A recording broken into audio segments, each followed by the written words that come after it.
In a word, it's chaos. You'll have to see it to believe it. Whoever said that must have been talking about Talladega. It's a place where chaos mixes with speed. Where a town turns into a city. And a playoffs weekend becomes a lifetime of memories. It's a tradition like no other. At a track like no other. And after it's all over, you still won't believe it ever happened. Get your tickets now at TalladegaSuperspeedway.com. Roll Tide and welcome to this Thursday edition of Crimson Drive, driven by NASCAR. This is Roger Hoover. Great to be with you from our Tuscaloosa studios as we're getting set for Alabama against Ole Miss on Saturday. We'll go through everything coming up on the show, plus our headlines thanks to our friends at RJ Young. RJ Young is the official technology solutions provider of Crimson Drive. They've given us a smart board to go through everything coming up on the show today. We'll have our second one-on-one conversation of the week with a Crimson Tide football player, as on Tuesday's show we talked to Deontay Lawson. Now we go to the offensive side of the ball with offensive lineman J.C. Latham. Then we'll hear from the head coach of the Crimson Tide, Nick Saban, with coach's checklist after he had his Wednesday press conference last night. Tom McCarthy will join us for the big picture. He's calling this weekend's game on CBS, so we get to visit with T-Mac about everything that's coming up between the Tide and the Rebels. And then we basically have all the play-by-play announcers this week on this one show, as we'll have Eli Gold, who will be calling the game for us. He'll join us for tonight's Hey Coach preview, talk about what's coming up at Baumhauer's Victory Grill. And then David Kellum will join us for the other booth. He's the longtime radio voice of the Ole Miss Rebels. He gives us a really good scouting report on Ole Miss heading into this ball game that is coming up on Saturday. It has certainly been the talk around Tuscaloosa, and we are certainly glad it is here. Again, the Crimson Tide SEC opener home against Ole Miss. We will hit the radio at 11:30 a.m., play football at 2:30. Crimson Tide have done really well with Coach Saban when starting conference play at home, 15-1. Certainly a good mark there for the Crimson Tide. We have seen Alabama in a 7-game winning streak against Ole Miss, and in that time, Alabama has scored 42-plus points, 6 of those 7 games, and also outscoring the Rebels by average in this winning streak, 52-25. So hopefully the offensive explosion is coming for the Tide on Saturday. Crimson Tide soccer team had a good offensive explosion with 5 goals last time out against Mercer. Now tonight, they play really the most pivotal match of the regular season in SEC soccer. At Arkansas at 6:30. Why is it pivotal? Well, the Crimson Tide won last year's SEC championship. The previous 3 years, the Arkansas Razorbacks were atop the SEC standings. And in the preseason poll this year, Arkansas picked to win the SEC. Alabama right at number 2. So much on the line tonight in Fayetteville. Good luck to Coach Hart and the Crimson Tide. Alabama nationally in good shape with that number 5 RPI in the country. Sunday, the Crimson Tide will be home against Vanderbilt. Bring your dog to the Alabama Soccer Stadium for a lot of fun. 6 p.m. will be the start time on SEC Network Plus. Crimson Tide still haven't lost. 6 wins, no losses, 4 draws on the season. Hopefully a win tonight against Arkansas and then against Vanderbilt coming up on Sunday. For the Crimson Tide volleyball team, it's time to begin SEC play as they'll be in the Magnolia State all weekend, Friday at Ole Miss, and then on Sunday at Mississippi State. Softball, we know the SEC schedule has been released. Some exciting home matchups coming up at the Rhodes House, so make sure you grab those season tickets now for Alabama softball. And congratulations to cross country's Doris Limgold. She was named the SEC Freshman of the Week. A great time in the 5K in her first event, getting to wear the crimson. We certainly love to see that. Also, what we'd love to see, Champions Lane. It is going to be a very busy time coming up on Saturday before kickoff between Alabama and Ole Miss. And this week, Champions Lane, again, this area right in here, right next to the Tuska statue, right behind it. Walk of Champions right here. You know it at the corner of Wallace Wade and University Boulevard. It's free, open to the public. It will open at 10:30 a.m., lasting all the way through kickoff. Some great displays are going to be here from World of Beer, Texas Roadhouse, Visit Oxford, Mississippi, T-Mobile, Buffalo's Cafe, as well as Survivor from CBS. Some interactive displays, a lot of fun, thanks to our friends at Survivor as they're gearing up for a new season. Even the Tuska statue will have a little bit of the Survivor flair coming up. So again, something you don't see too often, an interactive display from the television series Survivor. We look forward to that coming up inside the walk, or inside Champions Lane. Bud Light Backyard, the concert stage, always a lot of fun, and we're going to have some live music starting with DJ Dre Day from from 105.1 The Block, and then we'll have Jackson Chase performing from 10:30 until noon. David Lewis will be along from 12:30 to 2 p.m. Now, right outside that Bud Light stage, you will have an opportunity to grab some autographs, as we will have the Alabama baseball team from 11 o'clock to 12 o'clock, get some baseball signed by some future major leaguers, and then the softball team, two of the great stars from last year, Jenna Johnson, who has been on this show before, along with Jayla Torrance, who will be on this show in the future. They will be along coming up here, of course, for some autographs just outside the Legends Lounge. And then from women's basketball, another player we're going to talk to as the season goes along, Essence Cody, one of the top-ranked freshmen in the country. She is getting ready to play her freshman campaign for the Crimson Tide. Great opportunity to meet her in this Legends Lounge beer garden. Always a lot of fun as well. You got the Coca-Cola kickoff zone over here. Again, this is just such an interactive place for Crimson Tide fans to have a lot of fun. No more downtime getting ready for an Alabama football game in Tuscaloosa. You can head on over to Champions Lane and have a blast with everything coming up, and more information is available on the CTSN social media outlets about what's coming up at Champions Lane. But what's coming up on this show? We're going to be talking Crimson Tide football, getting set for the Saturday matchup between Alabama and Ole Miss. And we start our show today with a one-on-one conversation with Crimson Tide offensive lineman J.C. Latham. JC, Roll Tide, what this offensive line do best on Saturday at South Florida? I just think we did a really good job at just understanding adversity, being persistent, and coming in the second half, knowing what we got to do to be better, and just going ahead and handle our job. Near the end of the game, Alabama was able to put away the game in the final 6 minutes with that long drive. Was that kind of what this offensive line is capable of, a long, sustained drive like that? Yeah, definitely. It showed the potential that we have, and it showed what we're capable of. And, we 5 guys playing as one unit and unison and doing what we have to do. And, yeah, it showed a lot of potential through our drive. How have you seen this group take steps forward within the last 3 weeks? Focusing on the positive, just seeing how we were just able to, like I said, overcome adversity. I think in our room especially, we do a really good job at not pointing blame, not saying that we did wrong because of this, or that. We all take accountability for our actions, and we all look to hold each other accountable and just lift each other up. So I think in the long run, that'll help us separate. How'd you see Ferguson step up in place of Tyler Booker on Saturday? I've seen him step up a lot. That's a lot of maturity. He came in my class, so just knowing what type of guy he is, being here for 3 years and seeing he was ready for the opportunity. Not a lot of guys will be ready for that, so hats off to him. He did a really good job. And then how about Caden Proctor starting left tackle throughout his first 3 college football games? Yeah, he's doing good. Obviously areas to improve in, but, for a young guy to go out there playing left tackle at the University of Alabama in the SEC, that's no easy task. In no situation. So, but yeah, he's handling it how he's supposed to handle it. And every single day he's just going out there trying to get better. So, yeah, he's doing a good job. What's it like to block for Jalen Milroe? We just heard Coach Saban talk about how he is the quarterback moving forward. Blocking for him, just anybody in general, is just honestly a privilege and a blessing, because you got a guy back there who has the capability to throw the ball deep, and on top of which just take off and run for an expedient amount of yards. So just having him back there, just a lot of confidence in him. How have the team leaders stepped up to try and keep this team together after the last few weeks? Just holding each other accountable.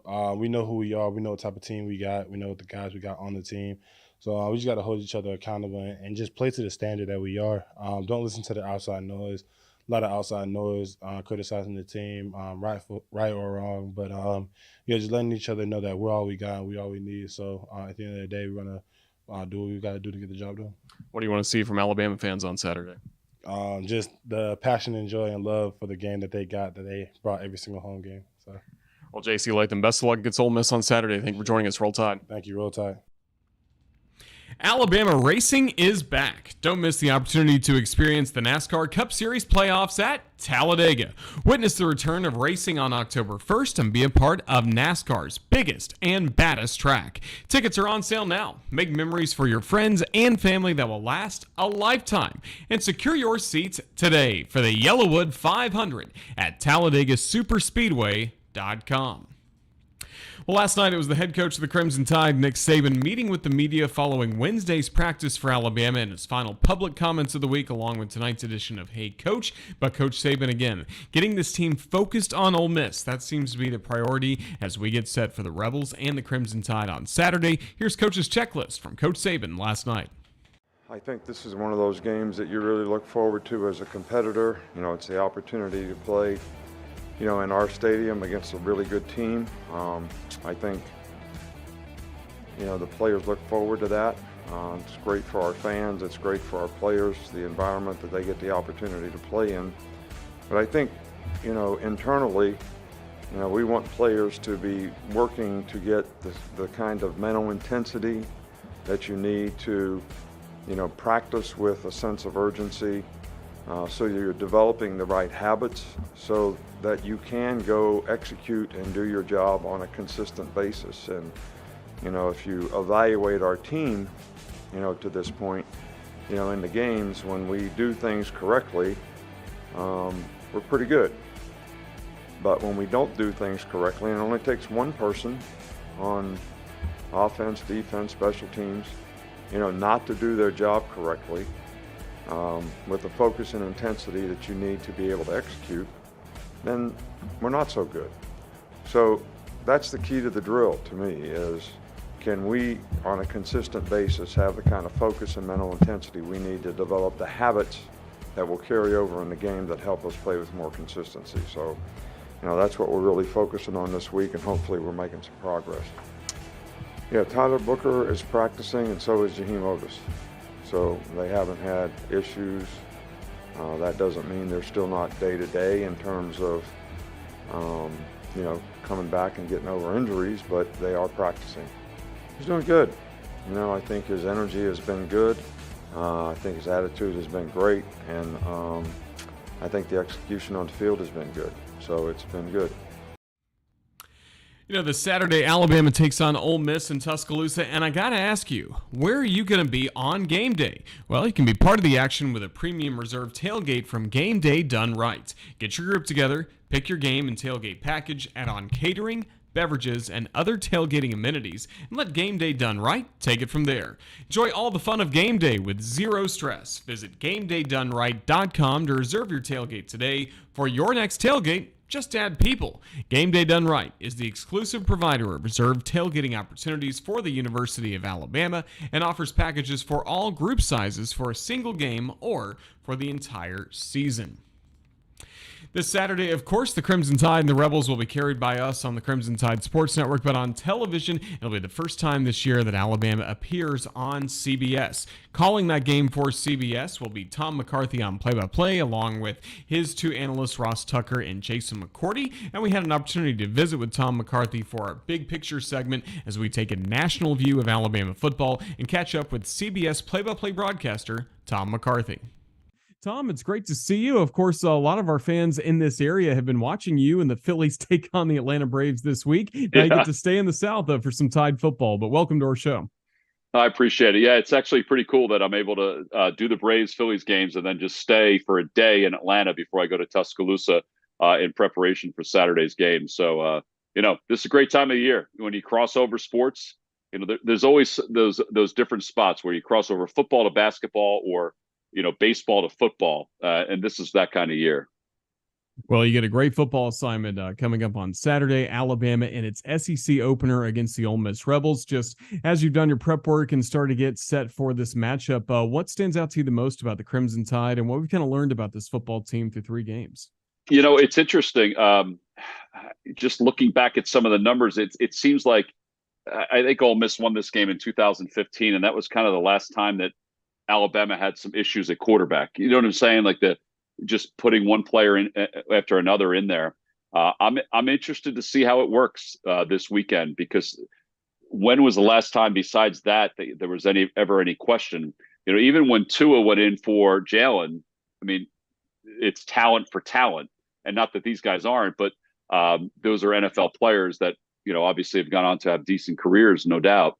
So that's the interesting part about all this. And I'm also intrigued by, all this, the stuff that's going on social media with Lane. I think that's kind of interesting too. It's made very entertaining for me.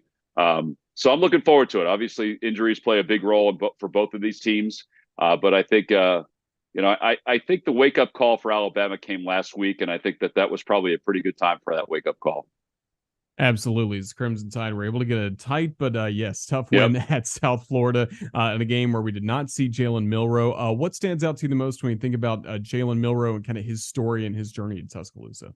Yeah, so I think what's interesting about him, as you see him continue to progress, obviously big-time high school player, there's no doubt. I mean, Katy, Texas. But I also think that it's not as easy as people think it is to sort of settle into an NFL quality program like Alabama. And I think that's part of what we're seeing right now. I'm excited to see him. I think it was great that Nick said that he was the starter early on this week. Now, whether it stays that way, who knows? But I think that's good for him to kind of get these reps. And I know that's sort of NFL mode, but I really think it's good for him to get these reps as they get ready for this ball game. So I'm excited to see how he plays. I'm excited to see how he responds. I'm excited to see how everybody else responds with him, because I really do think that college football, as we've seen with Colorado, it's about some of these playmakers, and can these playmakers step up to help him take that next step for this school. One of the great resources you have as a national announcer on CBS is getting to meet with your broadcast team, getting to meet with the head coach, the Crimson Tide, Nick Saban. What do you look forward to most about that meeting coming up later this week? Well, I think the biggest thing is I have to tell him that John Kruk says hi, because they're both former West Virginia guys. And we went over the Mount Rushmore of West Virginia folks the other day. Jerry West, obviously, Nick Saban. I asked John if he was on it. He said no, but I'll ask Nick about that as well. John has a lot of great things to say about Nick.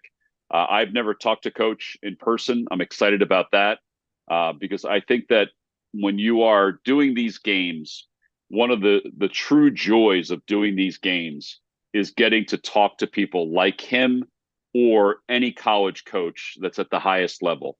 And I'm looking forward to that part of it, just to kind of pick his brain and just see what he has to offer as far as this game goes. I know it's probably, he's not going to open up too much about that, but I think it makes you better as a person when you talk to people like him about anything. But I'm looking forward to talking to him about John Kruk, because John is very excited that I'm doing this game. Well, Coach loves baseball, so that'll be a very entertaining conversation. Yeah. Well, that's certainly good. Well, you're part of a three-man booth along with your sideline reporter Tiffany Blackman. You'll have Ross Tucker, Jason McCourty with you in the booth. What can you tell us about your broadcast and the kind of interaction you guys have together? Well, Ross and I have done a lot of games together on radio. This is going to be our first game on television, but I've known Ross since he was 18 years old. I used to be the voice of Princeton football, and Ross played for Princeton. So that's when you know, Raj, when you're old, when you're actually partnering with somebody who is the guy that you called his college games for. So he and I have been together a long time. We've done games for probably the last 12 years together. He's very informative. The knowledge is exuding out of him. He's passionate about college football. I mean, passionate about it. And I think that's going to come through in the telecast. And Jason and I have done one game together on TV and then one game together on radio.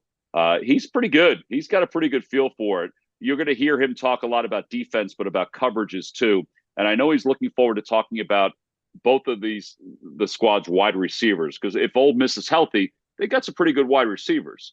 And obviously Alabama has got some decent ones too. So I think he's looking forward to that as well. And for those in the Tuscaloosa area, if you get any of the Atlanta stations, I mean, Tiffany does a morning show in Atlanta. She's sharp. I mean, she's a former college soccer player. Her dad was a longtime NFL coach. She's my sideline reporter for the NFL. So she and I have done a bunch of games together recently. And I'm looking forward to her on this sideline, because I think she really enjoys the college atmosphere. And that's the part of it. I mean, this is a big time matchup right now in the early part of the year, and we recognize that. And it's the first time in a while that that Gary Danielson isn't doing an SEC game on CBS.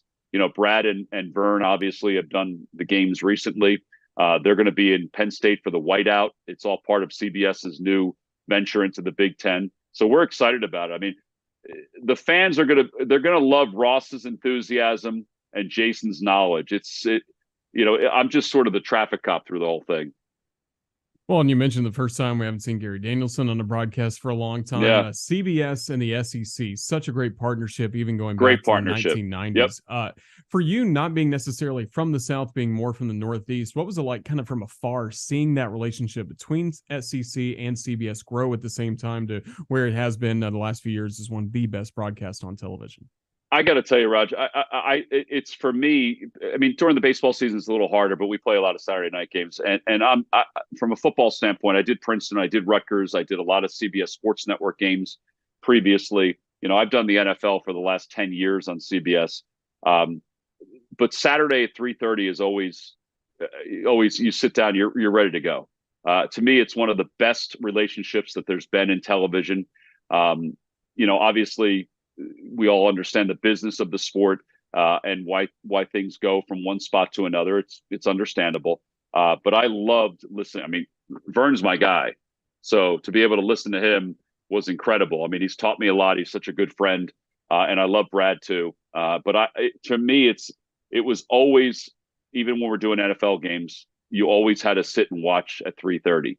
So I'm looking forward to this opportunity. Last year we were able to dip our toe into the pool a little bit as the second crew doing some SEC games.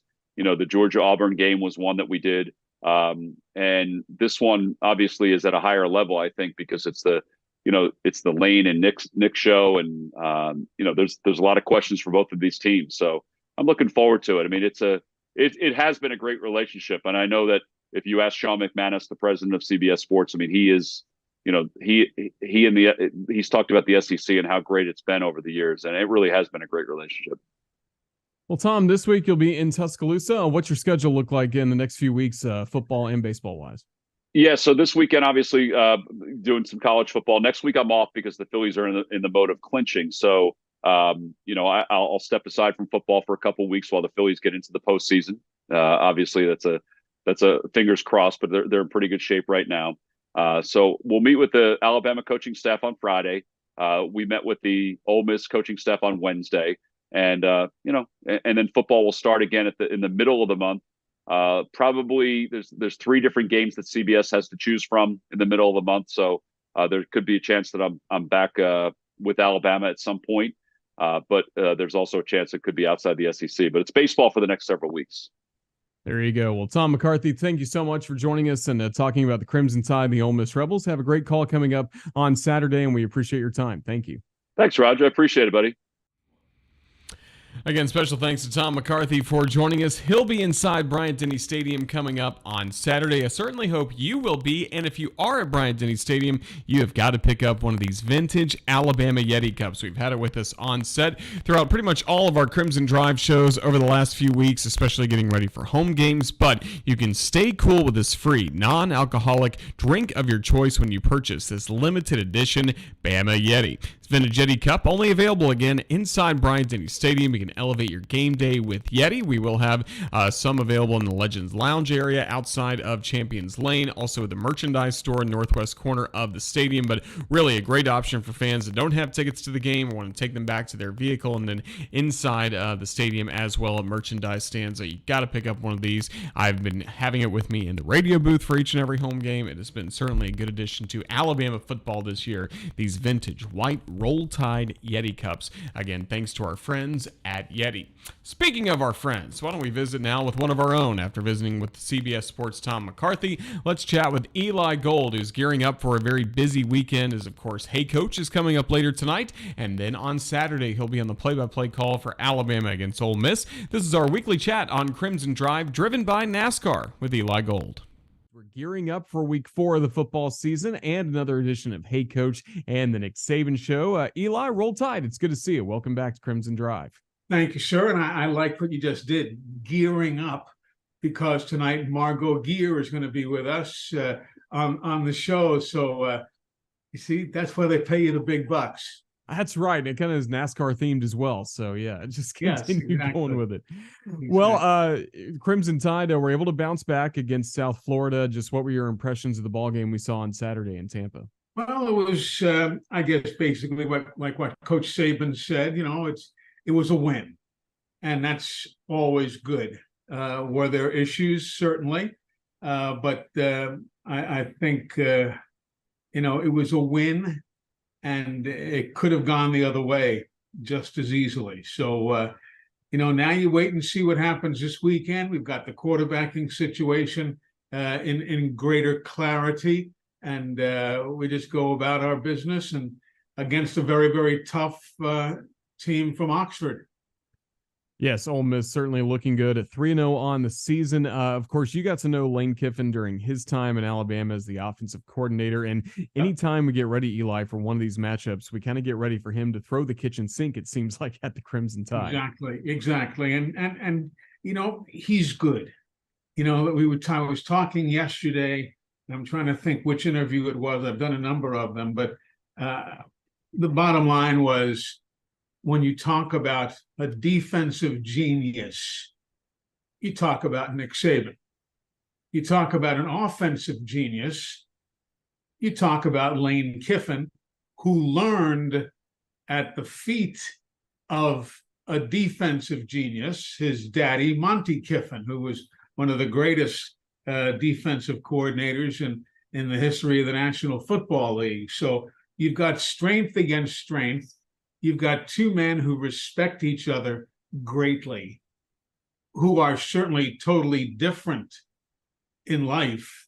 But it's going to be a tough ball game. And Lane has some very, very good talent with which to work. Dart's a good quarterback, and he's got fine runners, and he's got good receivers. I like the Bama defense, though, and that's and they've had some moments, but they've done overall very well. So it's going to be a tough ball game. I'm glad it's home. I'm glad it's not at Vaught Hemingway. I'm glad it's at Bryant-Denny Stadium. Absolutely. And speaking of the defense for a moment, was the performance we saw from them against South Florida kind of what you feel like Kevin Steele and Coach Saban have had in mind for that group all throughout the year? I think so. That's, I don't know. I don't sit in with the meetings. I can't say definitively, but, certainly not giving up a touchdown against a team that, has the ability to confuse you into giving up touchdowns, even if they may not be better overall, and they're a pretty good team, don't get me wrong, but they could confuse you into giving up touchdowns. I thought they kept their minds about them. They kept focused well enough, and they got the job done. I certainly did. Well, I always ask you about what's coming up on Hey Coach later tonight. But before I get to that, I wanted to ask you about last week's edition of Hey Coach when, of course, Pee Wee was our first caller of the night from Grand Bay, Alabama. We're used to that, but maybe we're not as used to Coach Saban being as ready to go as he was for Pee Wee's call. Just what was your reaction to a moment that became very viral very quickly? It was great. I thought it was wonderful. I didn't know he was going to do that. Sometimes he'll lean over just before we go on the air, and he'll say, give me a minute, or whatever he might say if he wants to, or lead me to this or something. He didn't do that. I had no idea, but it was a great, Pee Wee's a sharp guy. I don't know how many people, we laugh about Pee Wee's with us every week. Pee Wee is not a name you hear necessarily at the United Nations in the General Assembly every week, but he's a sharp guy. And Coach Saban respects him, likes him. I've done a number of dinners with the coach down in Mobile area, and that's where Pee Wee lives. Grand Bay is in South Alabama, and I'd be the MC. And I don't know if the coach necessarily recognized him, but I'd be seated right next to the podium. So the coach is standing immediately to my left, and he's taking questions, and up goes Pee Wee's hand, and the coach I whisper to him very quickly, "That's Pee Wee." And he looks, I go, "That's Pee Wee." And he goes, "Hey, Pee Wee, how are you?" And so on. And so they've always gotten along well. So, but yeah, it was funny, and obviously it had I love to see it. It was really a cute, that's the Nick Saban that we oftentimes see on this side of the business. Not all the time, don't get me wrong. He's not necessarily going to be appearing, at the Chuckle Hut telling jokes every night, but he's a nice man. He's a nice guy, and and that was his way of saying, "Pee Wee, I know who you are. I know you always ask about the offensive line. I respect that, and let's have good time with it." It really was a great moment, and I think all fans are going to be looking forward to that coming up later tonight with Hey Coach and the Nick Saban Show. What's on tap coming up at Baumhauer's Victory Grill for the show? Well, you said before Margot Gear is going to be with us, and we'll talk with her, and Chris Lowe from ESPN.com, the writer from there, is going to be joining us as well to analyze Alabama to this point, and Alabama Ole Miss coming up on the day after tomorrow. So It's going to be a good show. Chris is very, very sharp. Chris Lowe, he's been with us before. So all of that tonight. 7 o'clock is when the coach joins us. We're on the air at 6:30, and we go until 8 o'clock. So feel free to dial up and join us and be part of the show. We look forward to it. Eli Gold, great to see you once again here on Crimson Drive. Look forward to Hey Coach and the Nick Saban Show tonight. And, of course, the broadcast of Alabama Ole Miss on Saturday. But all the best getting ready for everything that's coming up. Thank you for your time. Roll Tide. Thank you. Sitting here with all my formats and all my notes and all my charts, and like you, getting our midweek work done. So we're ready to go on Saturday. You'll have to see it to believe it. Whoever said that must have been talking about Talladega. It's a place where chaos mixes with speed, and a playoffs weekend becomes a lifetime of memories. Get your tickets now at TalladegaSuperspeedway.com. Well, we've heard from Tom McCarthy of CBS, now Eli Gold of Alabama. Now we just got to go down the hall to the other booth and check in on the Ole Miss Rebels broadcaster, David Kellum. It's time to get a scouting report on Alabama's opponent for this week, as we always visit with the opponent broadcaster for the Crimson Tide, again, each and every week here on Crimson Drive, driven by NASCAR. And this week, that means it's time to head to Oxford and chat with David Kellum. First of all, David, thank you so much for joining us. Look forward to having the Rebels back in town, an undefeated Ole Miss team. How's everything going to start the year? Great, Roger. Good to see you. Looking forward to getting over to Tuscaloosa, see what we can do this time around with the Crimson Tide. It's been a tough place for us, obviously, through the years, but we're excited about getting our SEC slate started. What have you made of the Kiffin-era matchups so far between Alabama and Ole Miss? Really tight in Oxford, but yet in Tuscaloosa, that one game in 21, the Crimson Tide won handily. Yeah, it's been interesting. I think, there's a lot being made about former assistants against him. Even Sark said that, well, what about everybody else? I mean, Nick's been super good. He's a great coach, and Coach Saban has, put a lot of people out there, so to speak. And so he runs into them a good bit.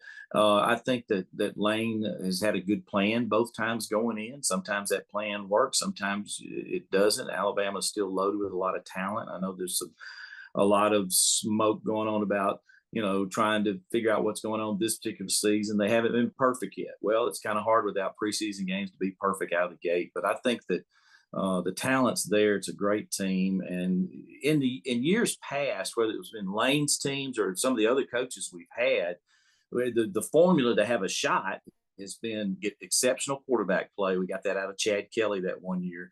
You got to be extremely physical. Match physicality, I think, is important too. And to be honest, you got to have a break or two when you play Alabama, especially in Tuscaloosa. So I think that's pretty much still true today. Absolutely. So a lot of familiarity with this Alabama and Ole Miss program, of course, with Coach Kiffin. How about with Pete Golding? How is he fitting in to Oxford after spending time at Alabama as a defensive coordinator? I think really well. Pete, Mississippian, was at Delta State for several years and loved that area. In fact, we did one of our road trip stops in Cleveland. He went and spoke, and the people just were crazy to get him back in the state and all of that. So it's been a huge addition for us. We've been laughing about it being a coaching portal transfer, to that extent. But really good defensive guy and has done a pretty good job of putting together, which has been a hodgepodge of portal transfers and all. But we've improved our situation on the defensive side pretty dramatically. Who are some of those playmakers on the defensive side of the ball we can keep our eye on Saturday? Well, I think, we've got a great rotation in the defensive line, which through the years we have not been able to do that. But we've got a rotation of about 8. And Jared Ivey's been really, really good off the edge. Been fun to watch. J.J. Pegues has been tough inside and transferred from Auburn a couple of years back. And we moved him over to the defensive side, and he's done a really, really good job. So you got that kind of going on amongst some others there. From the defensive back standpoint too, they went out and wanted to get taller in the defensive backfield. So they went out and signed a bunch of 6'1", 6'3" or better type guys in the backfield, brought them all in, turned some of them into corners, turned some of them into safeties, and we've seen some good play. Of course, Prince is really, really good back there for us and had a wonderful game against Georgia Tech. Probably one of the main reasons we won is his breakups in the end zone and what have you. Got Zamari Walton, who came over from Georgia Tech. It's an outstanding corner too. Linebacker wise, not quite as deep in that area, but we've got some good ones there, and we're hoping that they'll continue to mature as we move along. But a lot of portal transfers as everybody's kind of seeing these days, and it's been amazing to me how this team on really both sides of the ball has kind of gelled relatively quickly with the portal guys. Then on the offensive side of the ball, another portal guy we could talk about, Jackson Dart, starting quarterback for the Rebels. What's he done best through the first 3 games? Well, 2 years in a row, he's gone through pretty heavy competition before the season started. And I think it's, sharpened the iron, so to speak, a little bit with him, but very gifted, makes all the throws, can run too if he needs to. Good touch, good deep ball, reads the defenses really, really well. He's an exceptional quarterback. I think he's kind of running under the radar from a national standpoint. Me, Roger, I'm looking through red and blue glasses, but the truth of the matter is, I think he's one of the better quarterbacks we've ever had. I mean, he's really exceptional and does a nice job. I think that he's got a good grip on the offense. He and Lane are tight. Lane really gravitates toward the quarterbacks as he has throughout his career, especially having been an offense coordinator for so long. But Jackson's been good. He's hit his targets really well, and he's dealt with pressure really well. So we hope that he can continue to do that. And then we saw Quinshawn Judkins really emerge last year. I know we talked about it in our preview before Alabama Ole Miss a year ago, one of the best running backs as a freshman in the SEC, and it seems like there is no sophomore slump for him to this point. Yeah, he's doing pretty good. He's getting some touchdowns. Doesn't have quite the yardage. I think a lot of people are focusing on him. We haven't run the ball quite as much, but I think what we have done is and that makes sense.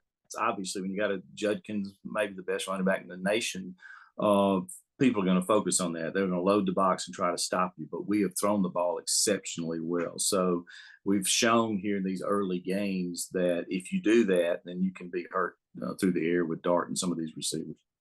Yeah, speaking of the receivers, who's kind of emerged out of that group, or the tight ends that have gotten involved in the passing game? Trey Harris scored 4 touchdowns in the first game against Mercer. Of course, that's lesser competition, but he broke the school record for TD catches in a game. He caught the first touchdown against Tulane as well, and then went down to a light knee injury. He was in practice again this week, so we anticipate having Trey back for the Alabama game. Trigg has been at tight end with Kyron Heath. We've been down at tight end. Prescorn, the transfer from Memphis, has been out, but he's back in practice. They really have told us kind of from camp to now that he'd be back for the Alabama game. Now, what capacity that'll be, I don't know. He had a foot injury, but so we should have those guys back.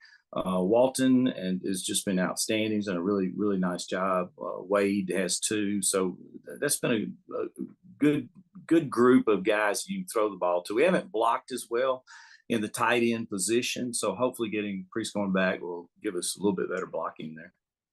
So we're certainly excited for Alabama against Ole Miss coming up in football. And David, I'll let you go on this basketball question. We're now less than 50 days away, of course, from tip-off of the season. And it seems like in Oxford, there is a lot of anticipation for the first season for Chris Beard as the head coach of the Rebels. I understand probably haven't been to too many practices or things like that just yet. But what's the excitement level around Ole Miss basketball as it's, again, just around the corner? Yeah, really, really high. I think that people are super excited that Chris is here. He's had a ton of success.